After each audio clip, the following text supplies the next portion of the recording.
Okay, we got the carrier's contacts, we got the means to call them, and we're getting to the most important part, which is building up the courage to make the call. For someone who has never done this before, the thought of making a cold call may be a bit frightening. Fear of rejection, fear of being yelled at, fear of the unknown.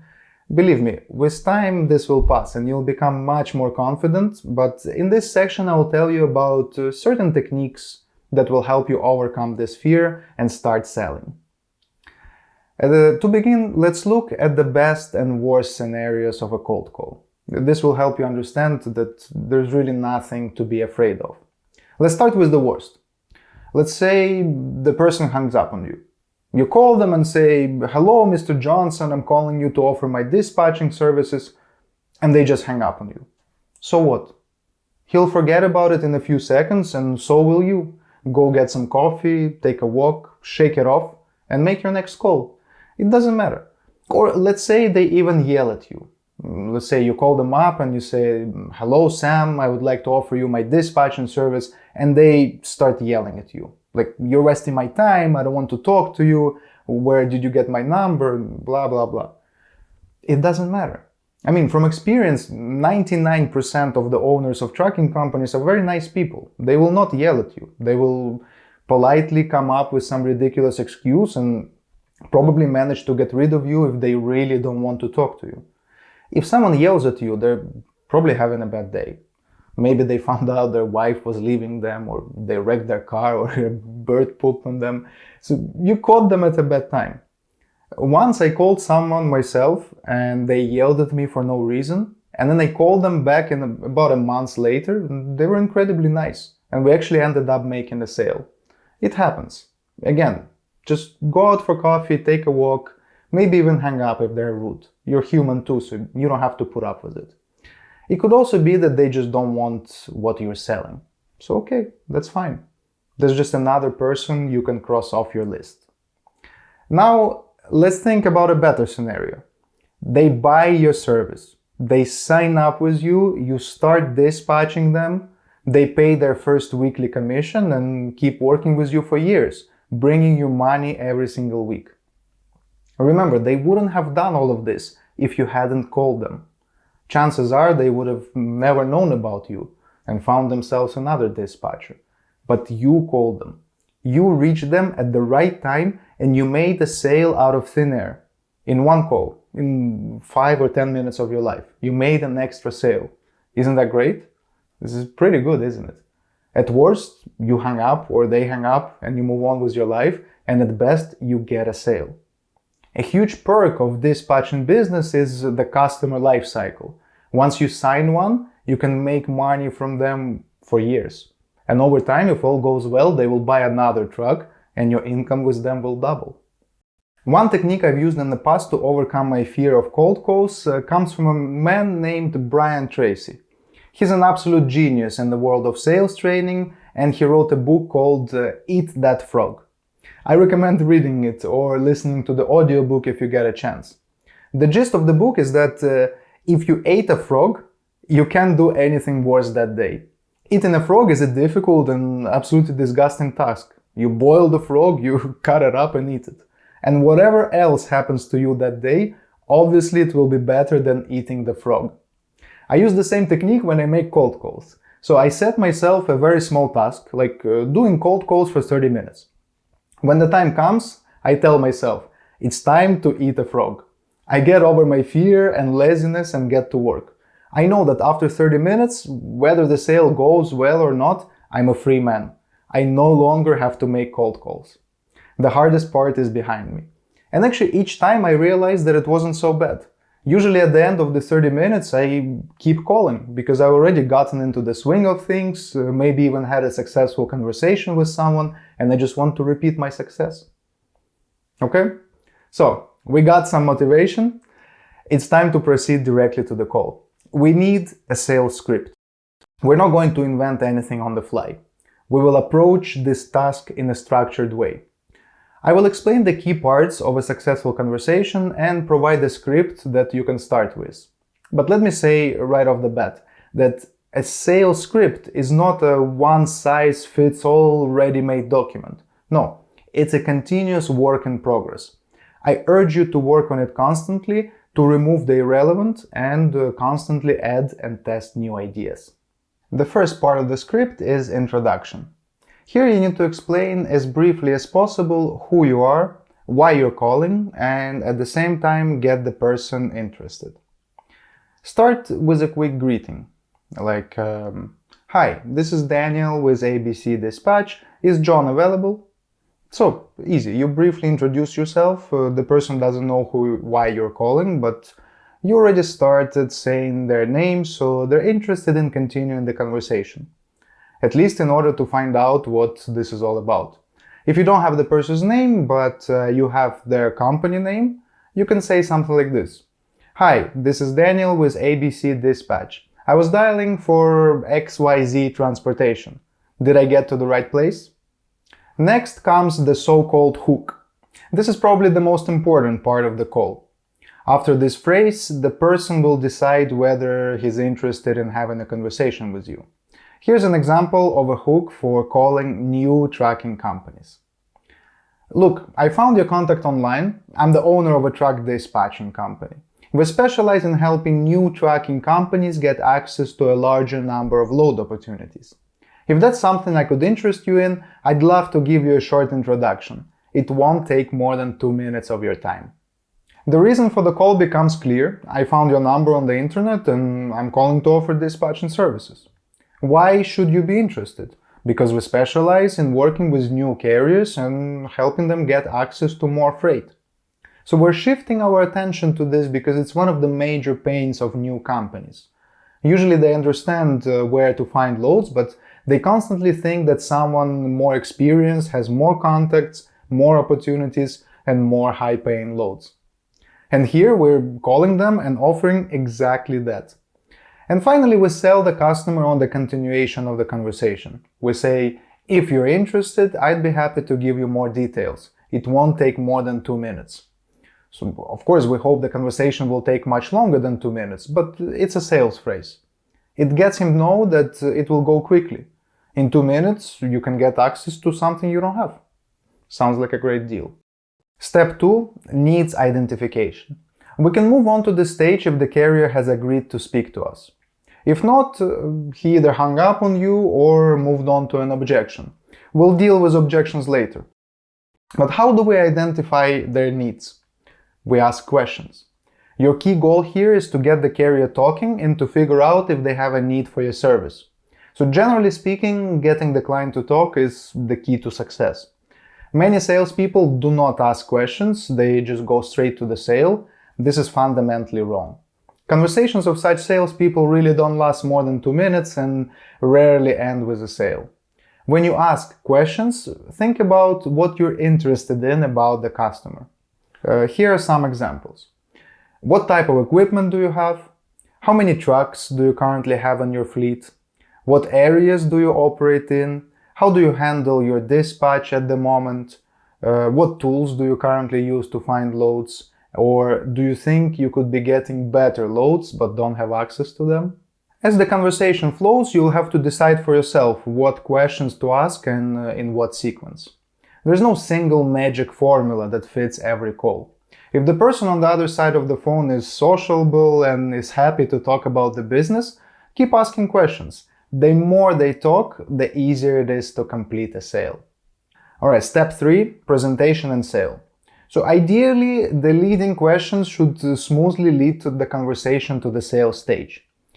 For example, say you ask the carrier how he handles the load booking process at the moment, and he said that he only works with 2 brokers who send him load offers because he hasn't had the time to get deeper into dispatching. This is where you have to catch the moment and present your service.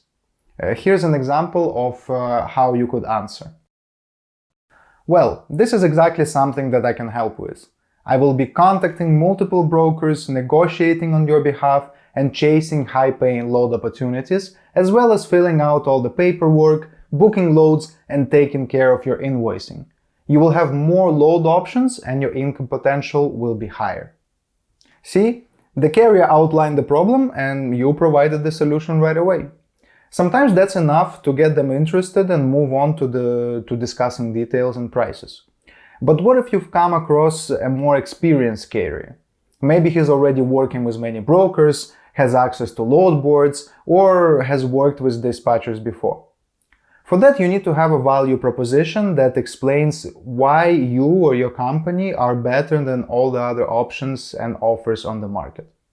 Here's an example of a value proposition. We book loads with rates above the market, and here's how we do it. We use all available load boards as well as our own direct broker contacts. Our dispatchers always manage to find the best possible option because that's what they do all day. While you're driving and don't have the time to look for loads, your dispatcher will be working and sending you offers based on your financial goals. This way you will never miss a good opportunity even if you're busy doing something else. And the best thing is, we only charge a small commission if we actually book a load for you. So if you find your own load, you don't have to pay a dime. Your money is completely safe. Is that something that would be of interest to you? This is a very strong paragraph. You can adjust the part about commission to your own liking, but honestly it's the easiest way to sell a dispatching service. Because it's one thing when you say, hey, give me $300 and I'll provide you the service. But it's another thing to say, I'll provide you the service and you will only have to pay me commission after you book a load through me. That is, if you make money, I'll make money too. You see, the second offer is way more attractive. Step 4. Closing the deal. According to all the principles and techniques of cold calling, it's not customary to sell on the first call. The idea is to interest the person, qualify them as a potential customer, identify their needs, and present your product or service. This is usually followed up by a next meeting or a follow-up call with someone who can correctly present product details and close the deal, such as a senior sales manager or operations manager. But in our case, we definitely will not be meeting with our customers and there's no one else to close the deal but you. The specifics of selling dispatching services is that closing the deal and signing contracts is only a small part of the sale. The main sale begins when the dispatcher starts working. It costs the client nothing to sign up with you. He can send all the paperwork in 10 minutes and you immediately start looking for his next load. Because of this, we can close the deal on the first call if the client likes your presentation. Here's an example of a call to action to close the deal. Signing up with us is a very simple process. I will just need your email address to send you the setup packet. You will need to send back your company documents, MC, W-9 and certificate of insurance. You will also need to sign a dispatcher carrier agreement. There are no additional fees for setting up, pausing or cancelling the agreement. While you're taking care of the documents, I can start looking for your next load and sending you some offers.